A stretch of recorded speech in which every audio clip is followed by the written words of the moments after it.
او جی ہمیں بچپن سے او جی پاکستان جو ہے، یہ دیکھیں یہ کیسی کہانی ہے، آ کے نا آپ کو یہ ویلاگر سنا رہے ہیں جی پاکستان ایک خاص مقصد کے لیے بنا ہے، یہ کوئی اللہ کا خاص فضل ہے، انشاءاللہ اس کو کچھ نہیں ہوگا، اور چھڑ دو یہ ساری آپ کہانیاں نا 1971 میں بھی کرواتے تھے، بنگلہ دیش بن گیا، ہاں آپ کی قنوت نازلہ دھری کی دھری رہ گئی۔ پاکستان جب بنا تھا تو اس وقت بنگلہ دیش پاکستان کا حصہ تھا نا، بلکہ پاکستان بنانے والے وہ لوگ تھے، اس وقت بھی آپ کو یہی کہانیاں چل رہی ہوتی تھی جناب، انہیں جی پاکستان اتنے اللہ کا ہاتھ ہے جی، دو ٹوٹے ہو گیا، آج تک ہمارا وہ زخم نہیں ہم سی سکے، چلے ان کے حق میں تو بہتر ہو گیا، ان کی تو اکانومی اوپر چلی گئی، یہ کہانیاں چھوڑ دیں، ہم بچپن سے نا یہ سنتے آ رہے ہیں، اور جی پاکستان پہ اللہ کا ایسا فضل ہے، جو آتا ہے کھاتا ہے، لیکن ملک میں کچھ نہیں ہوتا جی، ان لاکھ پتا کیا دے ہاں اور ایسی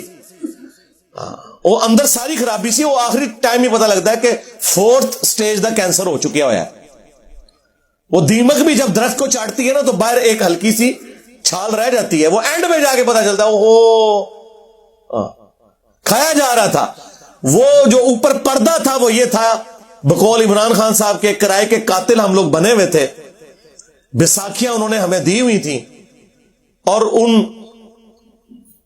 قتل کرنے کے سبب ہمیں باہر سے ڈالرز آتے تھے، ضیاء الحق کے دور میں بھی، پرویز مشرف کے دور کے اندر بھی، اس کی وجہ سے ہماری اکانومی لگتا تھا کہ بڑی سٹیبل ہے جی، مشرف کے پورے دور کے اندر جی وہ 60 روپے سے ڈالر اوپر نہیں گیا جی، اس لیے نہیں گیا، یہ نہیں ہے کہ کوئی مشرف صاحب نے کوئی کارنامہ کر دیا تھا اس ملک کے لیے، بلکہ یہ تھا کہ باہر سے ہمیں پیسہ آ رہا تھا، وہ پیسہ اب آنا رک گیا کیونکہ اب مزید انہیں کرائے کے قاتل نہیں چاہیے، انہوں نے the damage has been done کر دیا ہمارے ساتھ جو کرنا تھا، ہاں جی اب انہیں کوئی کرائے کے قاتل نہیں چاہیے، اب باہر سے ڈالرز آنا بند ہو گئے ہیں، اب ہمیں اپنی اوقات پتہ چل گئی ہے، اچھا یہ کہہ رہے ہیں جی وہ 2 ارب ڈالر فلاں دے دے گا، 1 ارب، اچھا جی وہ بھی تو مک جانا ہے، جس طرح جب ایک باپ مرتا ہے اور اولاد بجائے کاروبار کرنے کے اس کا پیسہ کھانا شروع کرتے تو جائیداد تو ایک دن ختم ہی ہو جاتی ہے نا، یہ پیسے مل بھی جائیں تو ہم کیا کریں گے جب تک ہم اپنے آپ کو خود کھڑا نہیں کرتے اکانومی کے پوائنٹ آف ویو سے۔ زراعت کے اندر پاکستان یعنی دنیا میں زرخیز ترین جگہوں میں سے ہے، پانی کی اویلیبلٹی ہے، لیکن دیکھ لیں گندم ہم باہر سے منگوا رہے ہیں اور سعودیہ ایکسپورٹ کر رہا ہے، چند سالوں کے اندر انہوں نے ڈیسیژن کیا ہے، جا کے ذرا یوٹیوب کے اوپر دیکھیں کہ کس طریقے سے انہوں نے وہاں پہ گندم اگائی ہے، وہ ایکسپورٹر بن گیا، تو ہمارا گراف تو نیچے سے نیچے ہی جا رہا ہے، بس وہ جی جو بھی آتا ہے نا ایک بھاشن دے کے چلا جاتا ہے، نہیں جی نہیں انشاءاللہ تعالی سب خیر ہوئے گی، اور یہ بھاشن وہ آپ کو دے رہے ہوتے ہیں جن کے اپنے پاس سب کچھ اس ملک سے لوٹا ہوا گھر میں ہوتا ہے۔ سرکار جب آپ کا پیٹ بھرا ہوا ہے، آپ کے پاس ساری فیسلٹیز موجود ہیں، میں اکثر کہتا ہوں پاکستان دنیا میں جنت ہے اس شخص کے لیے جس کے پاس تھوڑا سا پیسہ ہے، اتنے پیسے کے ساتھ آپ دنیا میں کہیں یاشی نہیں کر سکتے، یا جس ملک میں 4-5 ہزار روپے میں پورا مہینہ کام کرنے والی آپ کو مل جائے، جائیں ذرا یورپ اور امریکہ میں 2 ہفتے بعد کام کرنے والی آتی ہے اور آپ سوچ نہیں سکتے، افورڈ ہی نہیں کو کر سکتا، اس لیے سب لوگ کام اپنا خود کرتے ہیں۔ ایک ریزن یہ بھی ہے تو بڑے محنتی نے، محنتی مونتی کوئی نہیں نے، وہ گل ہے افورڈ نہیں کر سکتے، آپ کو کہتے ہیں وطن کی مٹی سے بڑا پیار ہے اس لیے لاش ادھر آ رہی ہے، اس لیے نہیں سرکار وہاں پہ قبر بہت مہنگی ہے اس لیے لاش ادھر آتی ہے، ہاں سانو کہانیاں نہ کراؤ، سانو پتا ہے، اللہ دے بندے ہو۔ تو یہاں پہ صورتحال آپ کے سامنے، پیسہ جس کے پاس ہے وہ تو آپ کو کہے گا کہ اللہ کے نبی چٹائی پہ بیٹھتے تھے، ہاں جی، جس کو پلاٹ ملے ہوئے ہیں، جس نے اربوں ڈالر بنا لیے ہیں،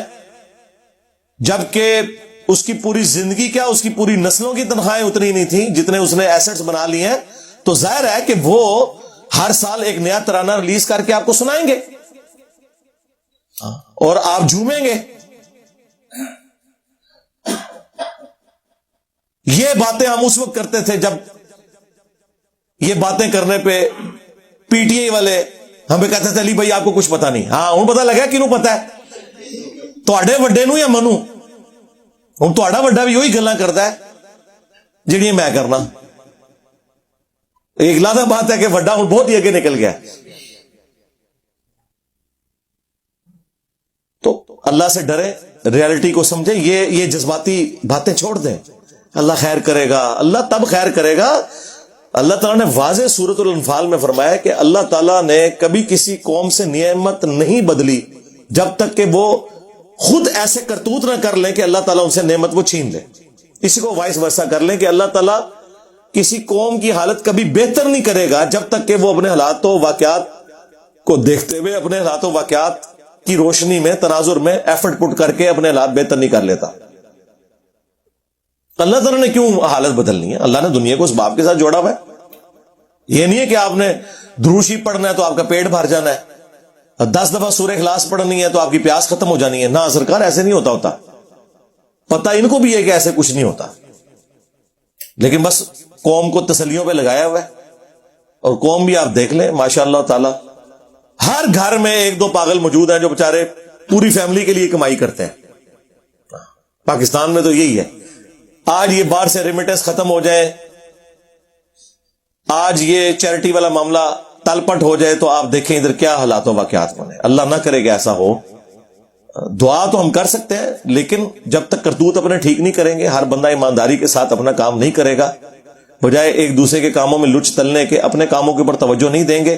پھر اسی طرح ہم پٹتے رہیں گے. بس صرف تقریریں آپ سن لیں, بھاشن آپ سن لیں,